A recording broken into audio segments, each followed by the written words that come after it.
Halo pemirsa GPR TV dari Sabang sampai Merauke, dari Miangas hingga Pulau Rote. Bertemu lagi bersama saya Bilqis Sabila dalam program Kominfo Newsroom. Halo pemirsa GPR TV dari Sabang sampai Merauke.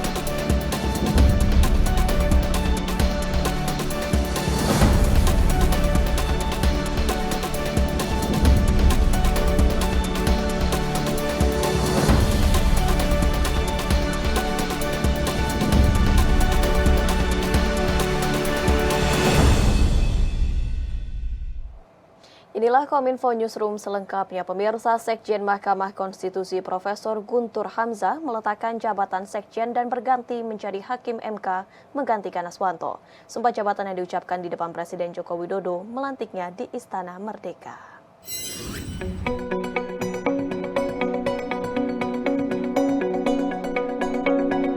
Presiden Joko Widodo menyaksikan pengucapan sumpah jabatan Hakim Konstitusi Guntur Hamzah di Istana Negara pada Rabu 23 November kemarin. Guntur Hamzah diangkat menjadi Hakim Konstitusi menggantikan Aswanto. Pergantian tersebut diajukan oleh Dewan Perwakilan Rakyat Republik Indonesia kepada Presiden Jokowi, kemudian dituangkan dalam Keputusan Presiden nomor 114P tentang pemberhentian dan pengangkatan Hakim Konstitusi. Di hadapan Presiden, Guntur mengucapkan sumpahnya akan memenuhi kewajiban Hakim Konstitusi dengan sebaik-baiknya dan seadil-adilnya. Ya, saya justru mohon doanya saja, mohon doanya teman-teman semua media, ya para teman-teman jurnalis, untuk mohon doakan semoga saya bisa menjalankan tugas ini dengan sebaik-baiknya. DPR Republik Indonesia memutuskan untuk tidak memperpanjang masa jabatan Aswanto pada rapat paripurna 22 September lalu. Menteri Sekretaris Negara Pratikno menjelaskan alasan Presiden tetap melantik Guntur Hamzah.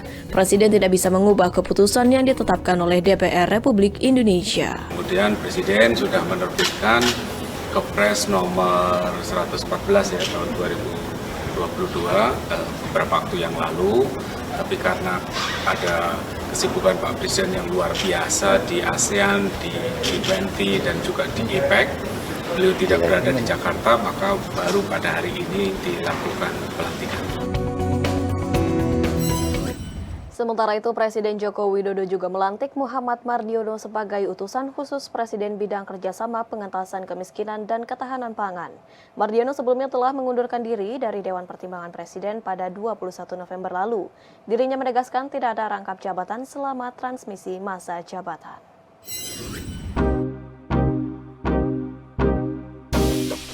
Pelaksana tugas Ketua Umum PPP Muhammad Mardiono resmi menjabat sebagai utusan khusus Presiden bidang kerjasama pengentasan kemiskinan dan ketahanan pangan.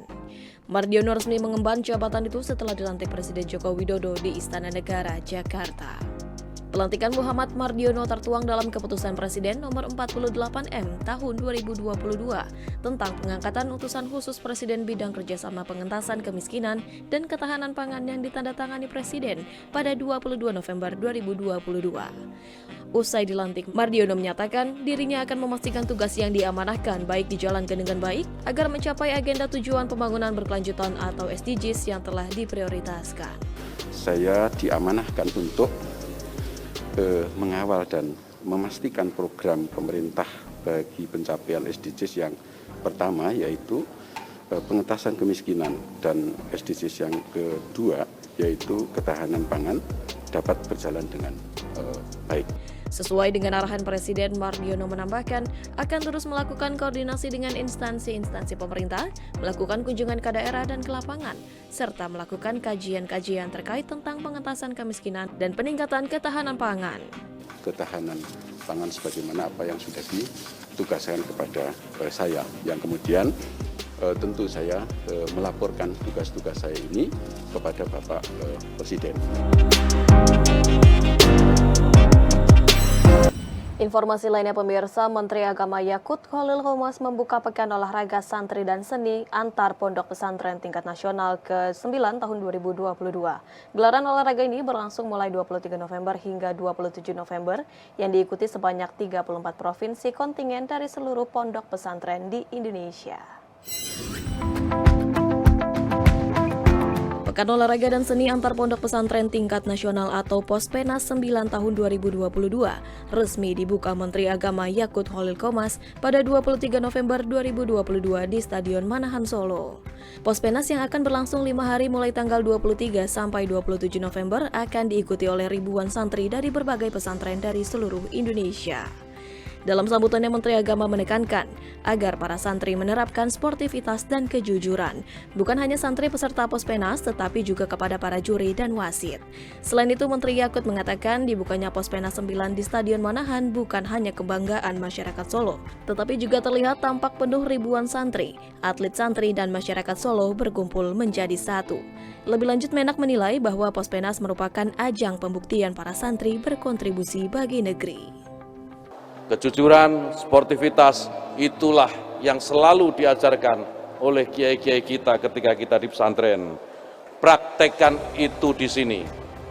Jadi apa yang adik-adik sekalian pelajari, adik-adik sekalian diajarkan oleh kiai-kiai di pondok pesantren, saatnya sekarang ini kita mempraktekkan secara bersama. Pesan yang sama juga saya sampaikan kepada para wasit, para juri dan ofisial. Jangan ajari santri-santri ini berbuat curang. Ajari santri-santri untuk terus menjunjung tinggi sportivitas dan berkompetisi secara jujur. Saya mengapresiasi Pospenas 2022 ini dengan tema yang menurut saya sangat kontekstual dan luar biasa.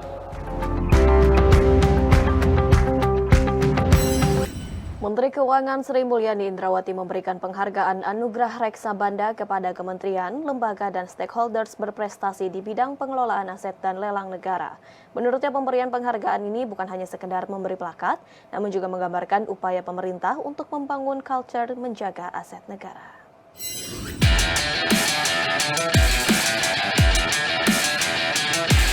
Direktorat Jenderal Kekayaan Negara Kementerian Keuangan menggelar acara Anugerah Reksa-Banda, di mana acara tersebut merupakan bentuk apresiasi, dedikasi, serta kontribusi dalam pengelolaan kekayaan negara tahun 2022 bagi kementerian lembaga. Anugerah Reksa-Banda tahun ini merupakan gabungan dari kegiatan BUMN Award dan Lelang Award yang pernah digelar beberapa tahun lalu. Terdapat 5 kategori penghargaan di bidang pengelolaan barang milik negara dan 4 kategori di bidang lelang. Dalam pidatonya, Menko menekankan penghargaan haruslah dimaknai sebagai upaya membangun budaya menjaga dan mengelola aset negara sebagai bagian dari pertanggungjawaban publik. Karena sejatinya aset negara atau barang milik negara adalah seluruh aset negara yang diperoleh dari uang negara baik pajak, bea, dan cukai. Oleh karena itu, dalam menjaga aset negara serta mengelola keuangan negara, Menteri Keuangan senantiasa menekankan untuk terus melakukan registrasi, sertifikasi, dan administrasi pada barang milik negara. Lebih lanjut, melalui penghargaan tersebut, Menteri Keuangan berharap dapat menciptakan budaya bersama dalam pengelolaan dan pemanfaatan aset negara, sehingga kemudian memberikan dampak yang maksimal kepada perekonomian dan masyarakat Indonesia. Mereka menganggap ya sudah saya bekerja, menghasilkan sesuatu dan kemudian pensiun atau kemudian meninggalkan kementerian, lembaga atau pemerintah daerah, menganggap bahwa barang milik negara itu ya sudah barang umum saja.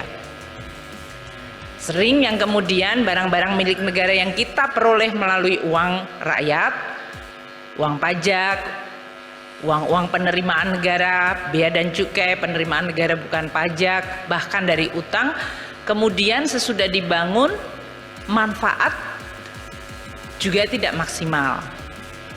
Ini tentu merupakan sesuatu yang harus kita hindari.